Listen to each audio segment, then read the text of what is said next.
जय जय रघुवीर समर्थ. श्रीमद दासबोध दशक 19वा शिप्पन समास चौथा. सदैव लक्षण निरूपण हा अत्यंत व्यावहारिक आणि आध्यात्मिकदृष्ट्या मार्गदर्शक असा समास आहे.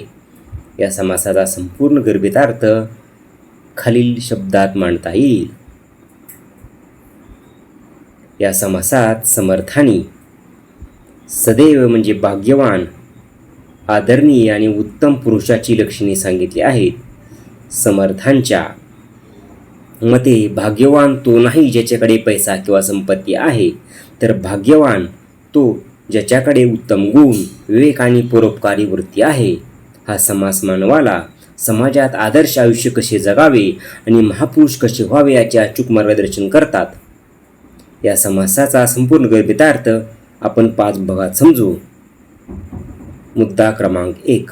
परोपकार आणि लोकसंग्रह.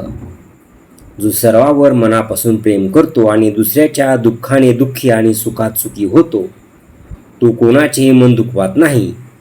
ज्याप्रमाणे घरातील वडीलधारी व्यक्ती सर्व मुलाची काळजी घेते, त्याचप्रमाणे तो समाजातील लहानापासून थोरापर्यंत सर्वांची चिंता वाहतो आणि गरजेच्या वेळी धावून जातो. तो सर्वांना आपलासा वाटतो, म्हणून तो जगमित्र बनतो. मुद्दा क्रमांक 2. बुद्धिमत्ता, कौशल्य आणि वक्तृत्व. सदैव माणसाचे अक्षर सुंदर असते, त्याचे वाचन शुद्ध आणि वेगवान असते. तो कोणत्याही गोष्टीचा अर्थ इतरांना सोप्या भाषेत समजावून सांगू शकतो. त्याच्याकडे 14 विद्या आणि 64 कलाचे ज्ञान असते. तसेच त्याला संगीत आणि गायनाची आवड असते. सर्वात महत्त्वाचे म्हणजे त्याला राजकारण, लौकिक व्यवहार आणि परमार्थ या दोन्ही गोष्टीचा उत्तम समतोल साधता येतो. मुद्दा क्रमांक 3. आचार, विचार आणि सुसंगती. तो नेहमी सज्जनाची संगती धरतो आणि मूर्खपणाच्या संशयापासून दूर राहतो. तो बोला ऐसे वर्तू जाणे म्हणजे तो जसा बोलतो तसाच वागतो. त्याच्या बोलण्यात आणि वागण्यात पारदर्शकता असते. तो पाठीमागे एक आणि समोर एक असा दुटप्पी व्यवहार कधीच करत नाही. त्याच्या वागण्यात नम्रता, मर्यादा, न्याय आणि नीती असते. तो आपला काळ वाया न घालवता नेहमी सत्कार्यात लावतो. मुद्दा क्रमांक 4. निंदा स्तुतीच्या पलीकडे. महापुरुष हा देहबुद्धीच्या पलीकडे गेलेला असतो. कोणी त्याच्या शरीराची निंदा केली तरी त्याला फरक पडत नाही.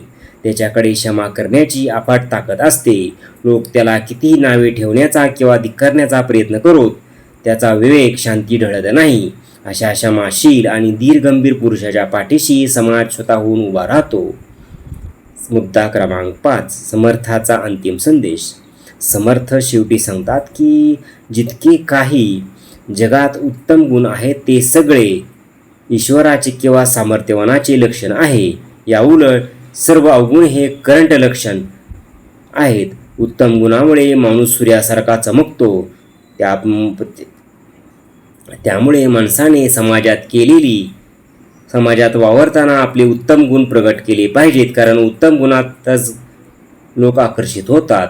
समर्थ रामदास स्वामी या समाजातून आपल्याला ॲक्टिव्ह सिटिझनशिप आणि स्पिरिच्युअल लीडरशिप शिकवतात. केवळ देवघरात बसून परमार्थ होत नाही, तर समाजात राहून लोकांची मने राखून परोपकार करत स्वतःचे कर्तव्य चोख बजावणे, अखंड विवेकाने वागणे म्हणजेच सदैव असणे होय.